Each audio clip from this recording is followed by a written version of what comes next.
Kuidas sulle tundus see loeng? Kas sa said siit nagu targemaks, kas see aitas sind, kas sa said siit uusi mõtteid juurde, kas sa said siit ideid juurde, ega ma ei ootagi seda, et sa kuulasid selle loengu ära, nüüd sa oled nagu maailma meister, ninja meister, eks ole, esitlemises.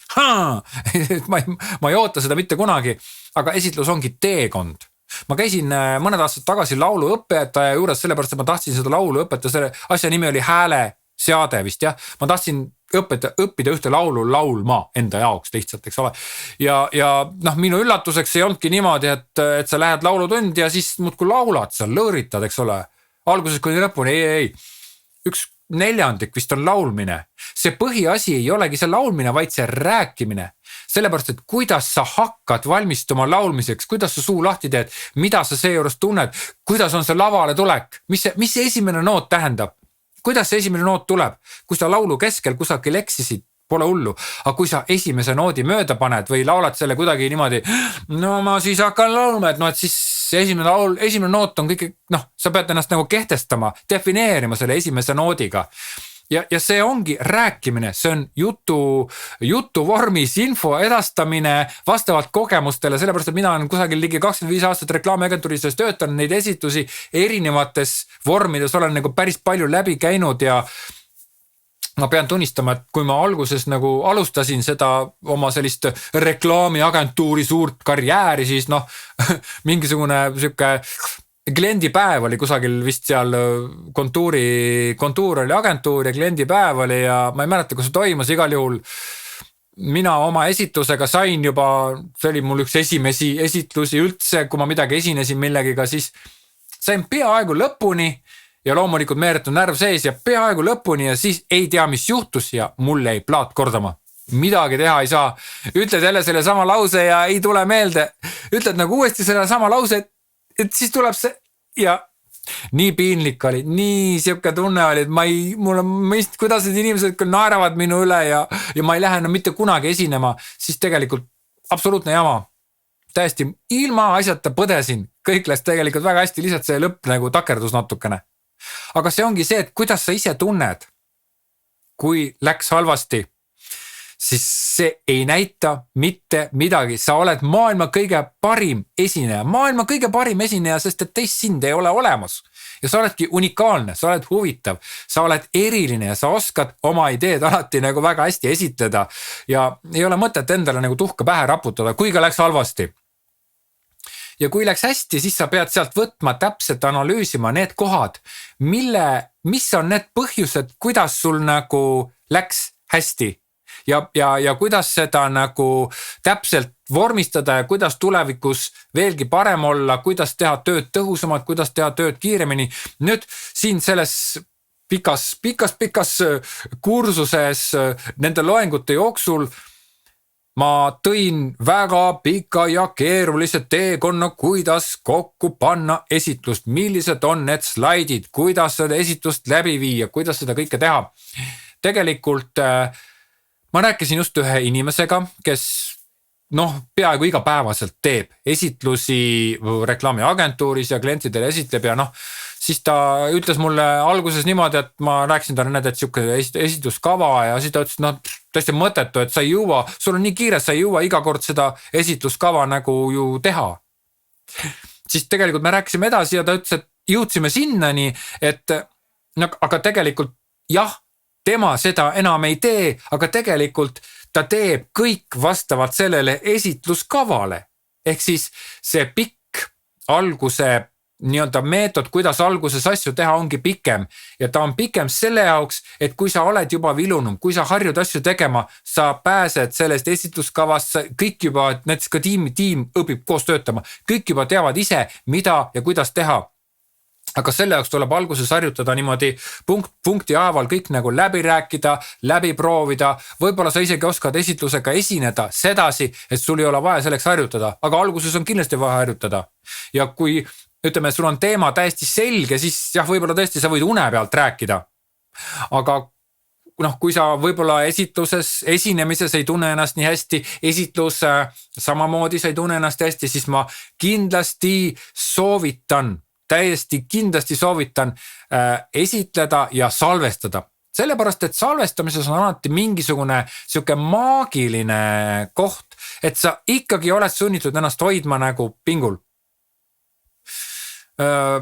Esitlustes, millised on need kõige suuremad sellised möödapanekud, mida esitlustes üldse tehakse. Ma siin natuke puudutasin juba neid noorekesi ja ma tegelikult oleks ebaõiglane narrida neid noori, kes tulevad sinna nagu siis nagu lavale ja siis nagu meil siin nagu oli selline idee, et me siin või siis kuidagi naeratavad niimoodi ebalevalt, siis meil siin nagu see idee oli, et see on okei, tegelikult alguses sa oledki niimoodi. Üks asi, mida ma noortele kindlasti meelde tuletan, kes alustavad oma esitlemise või näiteks reklaamiagentuuri töökarjääri, kui vahel noored tahavad esitada mitmekesi, kuna nad mitmekesi panid selle kokku ja siis on see, et Kristo esitab ära, nii mina olen Kristo, mina räägin teile, siis Kristo räägib oma juttu ära, nii, ja nüüd järgmise slaidi räägib teile siis Elina.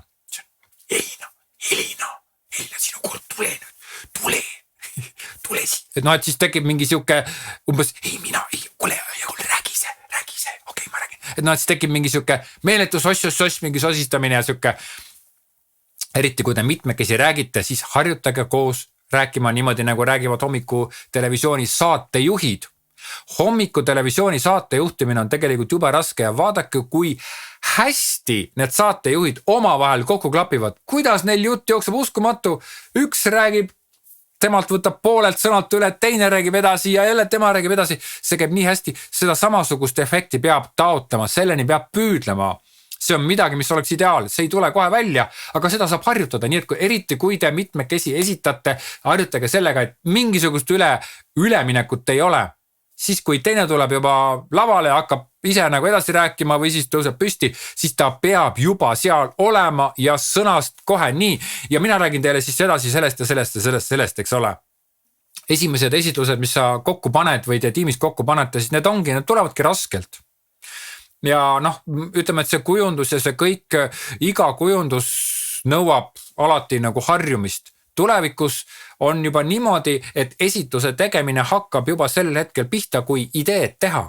Viimastel aastatel, kui ma reklaamiagentuuris töötasin, siis vahest ma leidsingi, et kõige parem meetod oma ideed nii-öelda poole pealt teha edasi kuni lõpuni ongi see, et sa hakkad sellele ideele tegema juba esitlust. Sa paned juba slaidid kokku ja see on võib-olla vale, kuna ma neid slaidi esitluspunkte ei teinud, eks ole, kavapunkte, esitluskava, aga esitluse tegemine peab hakkama käima juba esitluse poole peal või esitluse tegemise käigus. Veel kord, kui seda ideed ei saa esitleda, siis sellel ideel ei ole mitte mingit mõtet ja terve teie tiim teeb ju tööd tühja. Kui see investor sind ära ei osta, siis see on mõttetu, sul jääb see raha saamata, sa ei saa seda head kontakti, jah, sa ütled, kui need, kes ei ütlevad, need on väga palju, aga siiski see on üks võimalus, sinu võimalus ja selle võimaluse nimel on mõtet tööd teha ette, on mõtet läbi mõtelda kõik, eelmisel õhtul harjutada. Vahetult enne esitlust mina ei soovita mitte kunagi harjutada, vaid eelmisel õhtul.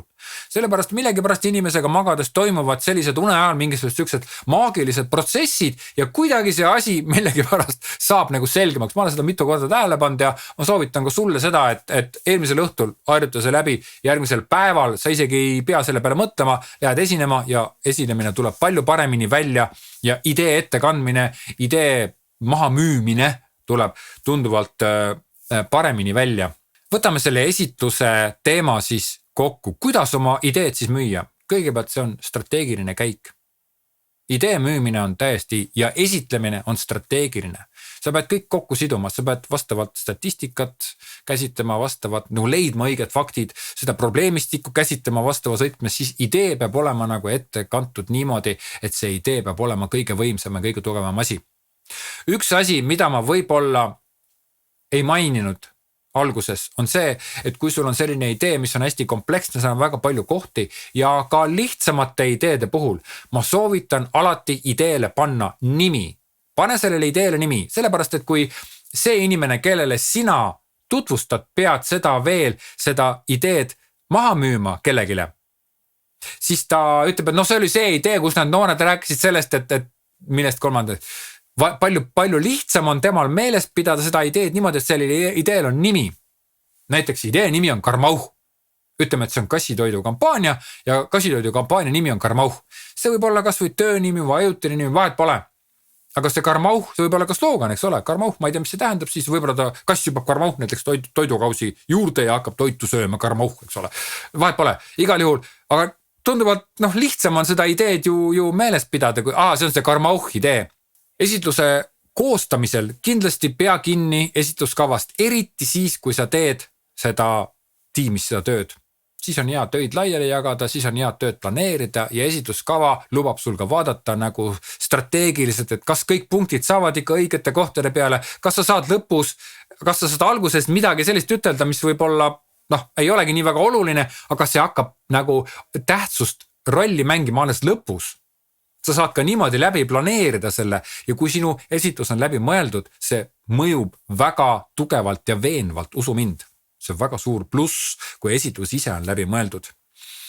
Nüüd esinemisel on siis väga tähtis see, et sa suhtleksid oma kuulajaga. Ei tohi olla nagu oma ette, ei tohi tekitada sükest paksu klaasis seina siia vahele, et umbes, et mina olen siinpool seina, ma kuidagi lihtsalt räägin selle jutu ära ja siis ma nagu ei teagi, kes mind kuulab ja kas mind üldse keegi kuulab ja ma olen oma nii mõtetes, sa pead olema kogu aeg vaatama, uurima, saama aru, mis selles ruumis toimub, ehk siis sa pead olema oma mõtetes alati publikumi juures. Nüüd esitluse kujundamisel sa pead lähtuma sellest, milline on sinu idee. Esitlus peab olema kujundatud sedasi, kuidas on idee.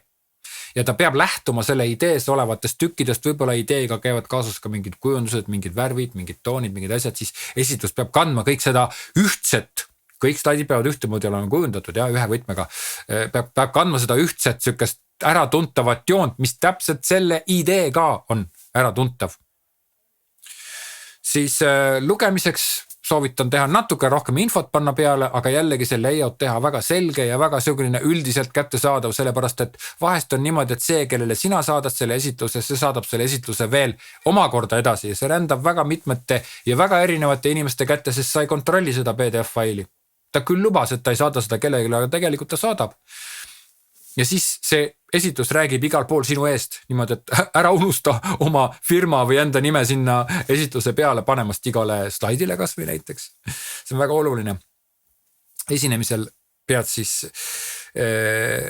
nagu ma eelnevalt ütlesin, pead hoidma nagu sidet, pead olema nii-öelda ukse lahti tegema, pead mõjuma emotsionaalselt, pead tekitama selle äratundmise, selle emotsionaalse huvi enda vastu, pead nagu tegema oma jutu nagu kaasa kiskuvaks, sellepärast, et terve sinu esitlus on üks ainus lugu. Esitlusega pead esitlema niimoodi, et sa ei pea vaatama ja sa tead, paned järgmise slaidi, ma ei tea, nuppu vajutad mingit telefoni, tõmbad mingi äpi, millega saab seda panna edasi järgmist slaidi.